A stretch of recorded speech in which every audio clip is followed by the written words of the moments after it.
Alrighty. I think I want to continue developing the idea of national divorce, which I touched upon the last couple of days, but never focused on entirely. It was not the focus of the video, sort of a conclusion. And so I want to elaborate on that a little bit.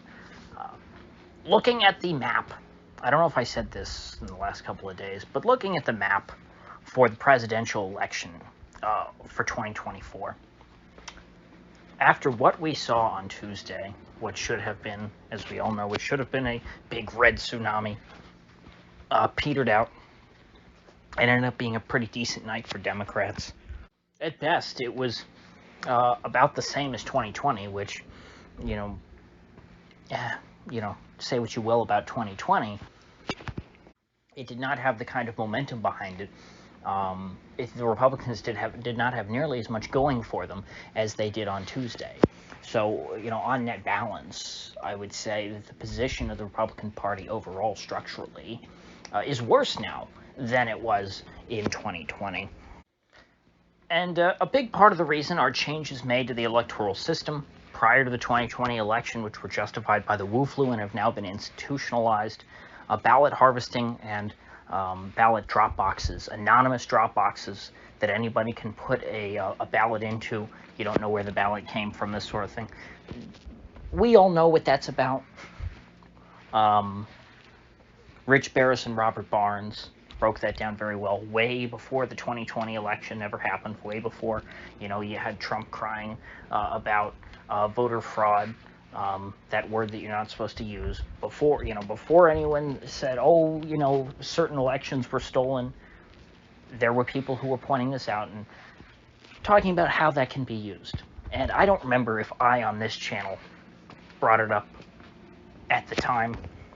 But my point is, these systems are in place. They are being used.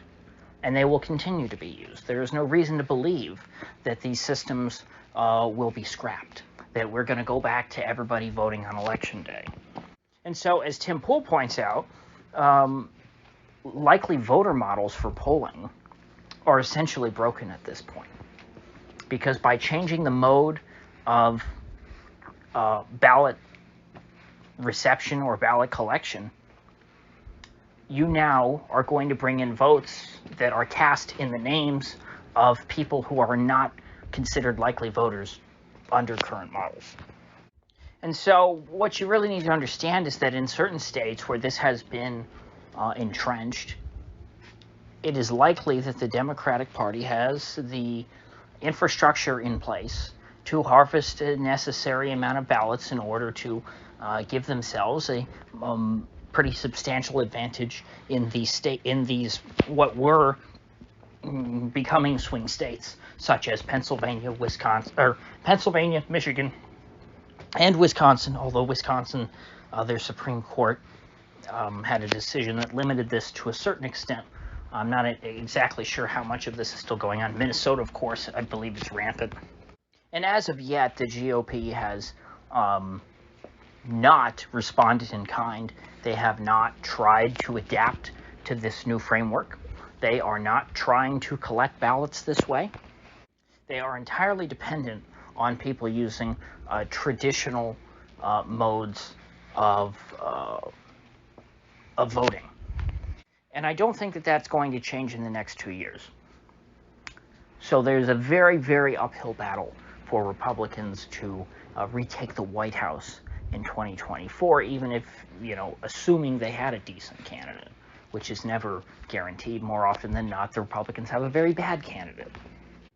But as of right now, I think that the conventional wisdom says that the GOP has a better bench for 2024 than the Democrats do. The Democrats have to deal with the problem of how do they get, Joe Biden to step down, one, and two, who are they going to replace him with? They don't have anybody better.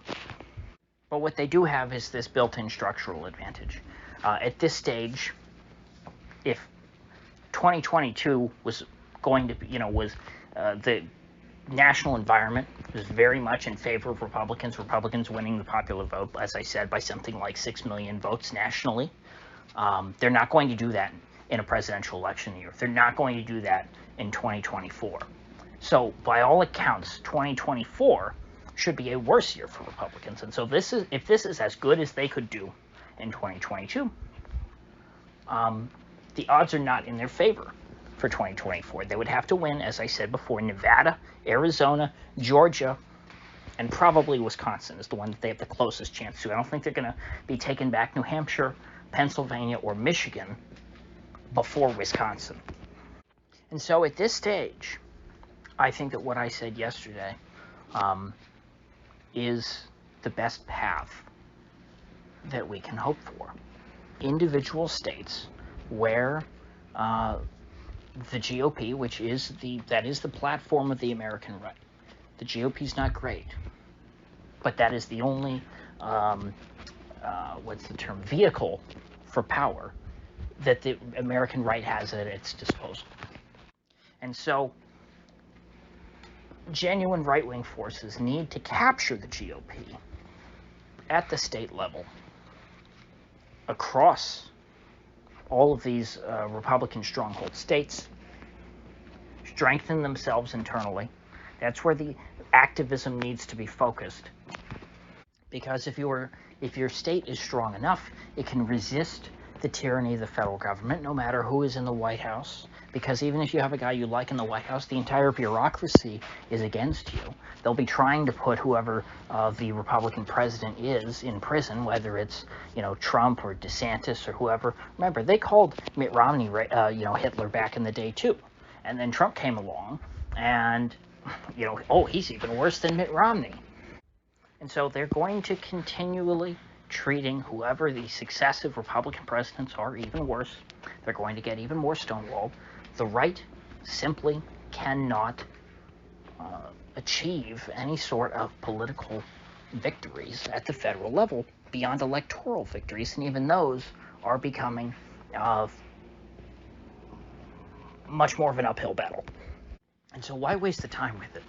What is the point? What is there to be achieved at the federal level? Nothing. The federal government needs to be just shaken off.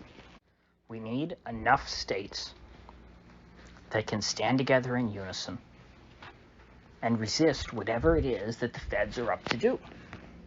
You could call it an informal confederacy.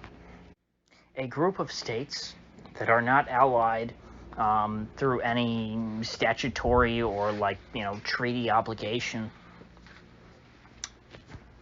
but who have like-minded leaders who will just say no to federal edicts. Because I had been counting on the financial collapse to wipe out the federal government's credibility. At this stage, if what we've seen in the last couple of years can't even motivate enough Americans to hand power over to the opposing party, to at least do that, I mean, that's the least you could ask. It's not like it would work, but at least it would be the American people showing some kind of disapproval for what's been going on. That has not happened, and so therefore I don't think that at this stage we have the economic collapse that many people are anticipating, that is inevitable given the size of the current economic bubble. I don't think that will necessarily destabilize the entire system. Maybe it will. Hopefully it still will. It would suck to go through all that pain and suffering and to have no silver lining. But honestly, I think that the sooner that the right gives up on federal elections, the sooner that they give up on democracy. The left has made it clear. Democracy is when the left wins, or I should say when Democrats win. Not necessarily the left. There are certain anti-democratic forces on the left, such as Tulsi Gabbard and Glenn Greenwald, who must be stopped. But I think that if the right is thoroughly defeated again in 2024, well, then again, I said this in 2016, but then the Republicans ended up winning in 2016, so we don't know what would have happened. They need to be shaken. They need to give up, because there is nothing to be gained from controlling the federal government. 2016 should have taught them that, because of what ended up happening with Trump's presidency, but they're just thinking, oh, well, things will be different this time. And they're not going to be. And so I think we're moving in the right direction. People are more and more cynical. They're much more skeptical of results, and they have a lot less faith in this idea of voting. And honestly, at the state level, voting might be a fine way to select your government, but it's not working at the federal level. The federal government is not getting any better. It's only getting worse. And since we are at a stage increasingly where people are moving to different states for political reasons, as political refugees, I think it's clear that we are in the early stages of the national divorce. It's already begun, but it hasn't been fully accepted. Once people completely give up on the federal government, it will be the logical solution. Because people will not want to just lay down and die. They're going to want an answer. They're going to want an alternative. And that alternative is there. It's ripe for the taking. And then they can stop playing, Lucy in the football every 2 to 4 years. Losing faith in the elections is the first step, and then it will come when the feds try to do too much, when they push too hard. And the popular resentment will grow. That is when you'll see a hard break. But we're a long way away from a hard break. We're still setting the groundwork at this point. So with that said, I will see you folks back here tomorrow.